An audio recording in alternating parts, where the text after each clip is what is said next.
भारतीय डाक विभाग एवं इंदिरा गांधी राष्ट्रीय मानव संग्रहालय भोपाल के तत्वाधान में जनजाति एवं संस्कृति पर कोटित डाक टिकट प्रदर्शनी का आयोजन किया गया। इस शुभ अवसर पर मानव संग्रहालय डायरेक्टर अमित पांडे जी ने क्या कहा, सुने। आज का प्रोग्राम उद्देश्य ये था कि एक जो हमारी जन संस्कृति है उससे हमारे डाक विभाग कितना उसको तवज्जो देता है, उसको कितने प्रकार के उन्होंने डाक टिकट निकाले और उससे जुड़े क्या क्या आयाम पे वो काम करती है। इस प्रदर्शनी का उद्देश्य था कि भारत का जो डाक विभाग है, जो कि हमारे दूर दराज समुदायों के बीच पहुँचता है, तो उनके माध्यम से संस्कृति समझने का था।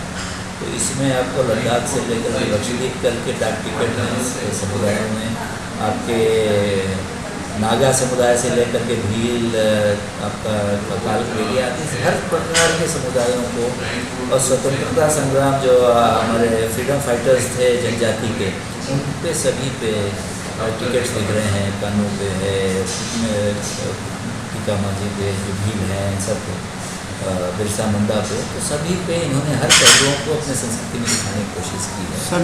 उद्देश्य ये है कि 15 अगस्त के जो कार्यक्रम चल रहा है उसमें हम हमारे संस्कृति को महत्व दें। 15 अगस्त में हमारी संस्कृतियाँ और ये समुदाय ने हमारे स्वतंत्रता संग्राम में किस तरह का योगदान दिया, तो इनका भी हम एक तरह से उसमें लोगों को दिखाएं। इसलिए प्रतिदिन ये कार्यक्रम होने से ये रहता है कि भारत की जो जनता है, भोपाल की जो जनता है, वो अलग अलग पहलुओं से हमसे जुड़ता जाए और उसका आनंद उठाता जाए। तो जैसे NID में हम लोग अभी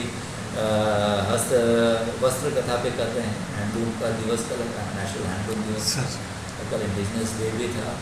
इसी तरह हमारे ये जो टेक्नोलॉजी पार्क में पारंपरिक समुदाय आए हैं जो अपनी टेक्नोलॉजी को ठीक कर रहे हैं, तो वो भी चल रहा है। 15 अगस्त की पूरी तैयारी चल रही है, जिसमें भी हम स्वतंत्रता दिवस को बड़े उत्साह से मनाएंगे।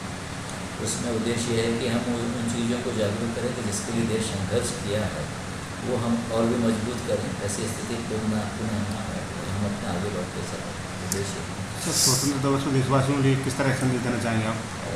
भारत अब उन्नति के ऊपर चल रहा है, वो उत्साह से आगे बढ़े। भारत अब बड़ी तेज़ी से आगे बढ़ रहा है, अपना योगदान दें, मेक इन इंडिया में सहयोग करें, समुदायों से जुड़े। तो अब दायित्व तो नागरिकों पे है कि वो अपने देश को आगे कैसे ले चलते हैं, तो उनको बड़े ज़ोर शोर से काम करना है। जैसे कहा गया है कि आपने देश को क्या दिया है, ये आपको सोचना पड़ेगा, बजाय कि देश ने आपको क्या दिया। तो आप देश को दीजिए और ये मत कीजिए कि देश ने आपको क्या दिया। हमारा 79th इंडिपेंडेंस डे सेलिब्रेट करेंगे इस साल में, तो ये अब इससे हमारा देश को हम सभी को शुभकामनाएं देते हैं कि हमने बहुत लंबी यात्रा की है। और संस्कृति में यही कहता है कि जब देश आज़ाद होता है तो उसके 75 साल के बाद फिर से वो पुनर्जीवित होता है, और 75 साल के बाद भारत पुनर्जीवित होकर के अपनी नई ऊर्जा से आगे बढ़ रहा है। तो सभी भारतीय नागरिक को हम दिल से उनकी शुभकामनाएं देते हैं, और सबसे यही मेरा गुजारिश है कि इस स्वतंत्रता दिवस को बड़े ही उत्साह से मनाएं और इसको प्रतिदिन अपने जीवन में लक्ष्य बनाते चलें।